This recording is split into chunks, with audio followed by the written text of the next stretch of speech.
इस क्वेश्चन में बेसिकली एक रिफ्रैक्टिंग सरफेस बन रही है। इसने बोला ग्लास ट्यूब के अंदर दो लिक्विड्स जो है ना वो रिफ्रैक्टिंग सरफेस बना रहे हैं। ठीक है, तो बनेगी तो ऐसे ही। अब उसमें से क्या बोला जा रहा है, ऑब्जेक्ट कहाँ पे प्लेस्ड है। ये जो सरफेस बन रही है वो है कॉन्वेक्स टुवर्ड्स ए, तो इसका कॉन्वेक्स पार्ट इधर ए की तरफ है, तो इधर पक्का बी है। अब ए के अंदर एक ऑब्जेक्ट रखी हुई है 13 centimetre from the vertex in A. यहाँ पे एक ऑब्जेक्ट रखी हुई है 13 सेंटीमीटर पे, और इसका मैग्नीफिकेशन गिवन है, तो मुझे आर निकालना है। ठीक है, तो रिफ्रैक्शन फ्रॉम कर्व्ड सरफेस का फॉर्मूला तो आपको पता है। क्या पता है, μ2 upon v minus μ1 upon u equal to μ2 minus μ1 upon R. अब इसमें हर चीज़ मुझे पता है, बस दो चीज़ें नहीं पता है, एक आर और एक वी। मुझे निकालना है आर तो मैं एलिमिनेट करूँगा वी को, अगर मुझे निकालना होता वी तो मैं एलिमिनेट करता आर को। बस इतनी सी बात है। मैग्नीफिकेशन इसमें गिवन है, वहीं से होगा एलिमिनेशन। मैग्नीफिकेशन इस केस में होता क्या है, ये होता है μ1 वी अपॉन μ2 यू। ये मैंने कई बार क्लास में बच्चों को याद दिलाया है कि ये कैसे याद करते हैं। बच्चों से मिस्टेक यहाँ पे μ2 अपॉन μ1 हो जाती है कई बार, लेके स्नेल्स लॉ के जैसा वो ले लेते हैं। तो मैंने आपको क्या कराया है, ये याद कर लो 2 इंटू यू ऐसा राइम करता है, μ2 into you, 2u, happy birthday 2u ऐसा राइम करता है। एनी हाउ, और ये तो है ही v बाई यू, जैसे लेंस में होता था मैग्नीफिकेशन, तो v तो ऊपर रहेगा u नीचे रहेगा, कोई कन्फ्यूज़न है ही नहीं आपको। अब μ1 का मतलब जिधर से लाइट रे आ रही है, जहाँ ऑब्जेक्ट रखी हुई है, तो वो इसमें गिवन है 1.3। ऊपर लेंगे हम 1.3, नीचे लेंगे हम 1.4।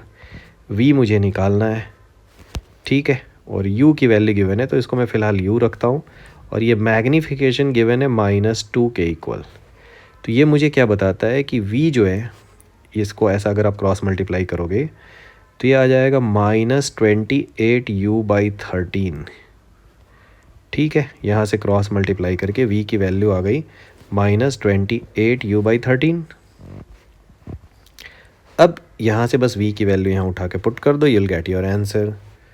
ठीक है, तो μ1 कितना था बच्चों, यहाँ पे μ2 की वैल्यू क्या है, यहाँ पहले μ2 रखना है, तो μ2 की वैल्यू है 1.4 डिवाइडेड बाय, बच्चों v को आप यहाँ पे रख दो -28u/13। अभी u की वैल्यू हम पुट करेंगे, पहले हम स्टेप बाय स्टेप मैं आपको शो कर रहा हूँ बस। μ1 की वैल्यू है 1.3, u को u रहने दो, μ2 माइनस μ1 का मतलब है 0.1, ये 1.4 में से 1.3 माइनस करके 0.1 आया है। अब इसको सॉल्व करना है, तो यह है -1.4 इंटू 13 अपॉन 28u, और नीचे आ गया आपका -1.3 अपॉन यू इक्वल टू 0.1 को आप रख दो 1/10r। अब यहाँ से एलसीएम लेके सॉल्व करते हैं और u की वैल्यू पुट कर देते हैं। सो 28u यहाँ पे मैं लिखूँगा। अब एक चीज़ समझना, यहाँ से अगर मैं 1.4 है और ये 1.3 है, ठीक है, इस 1.4 में से डेसिमल हटा के मैं 1.3 को दे देता हूँ। ठीक है, उससे क्या होगा देखना, ये बच जाएगा 14, ये हो जाएगा एलसीएम लेने के बाद यहाँ बचा 1.3 कॉमन आप ले चुके हो, और ये वाला 28 यहाँ मल्टीप्लाई हो गया। ठीक है, तो क्या किया हमने, ये जो डेसिमल था वो 1.3 को दे के कॉमन निकाल लिया, तो यहाँ बच गया 14 और ये क्रॉस मल्टीप्लाई होकर 28 इधर आ गया। अब यहीं पे मैं u की वैल्यू पुट कर दूंगा और मुझे आंसर मिल जाएगा। ठीक है, अब आप बच्चों यहाँ पे आके u की वैल्यू पुट कर दो, देखो कैसे, 1.3 और ये वैल्यू है 42, 14 + 28 इज़ 42। u जो है क्वेश्चन में वो -13 सेंटीमीटर गिवन है कि 13 सेंटीमीटर डिस्टेंस पे रखा गया। अब थोड़ा ध्यान से देखना, इस 1.3 को अगर मैं 10 से यहाँ मल्टीप्लाई करूँगा वो बनेगा 13, और वो इस 13 से कैंसिल हो जाएगा विथ माइनस साइन। तो यहाँ से r की वैल्यू क्या आ जाएगी, 28 जाएगा ऊपर, 42 आएगा नीचे, विच इज़ क्लियरली 2/3, 14 से कैंसिल करने के बाद।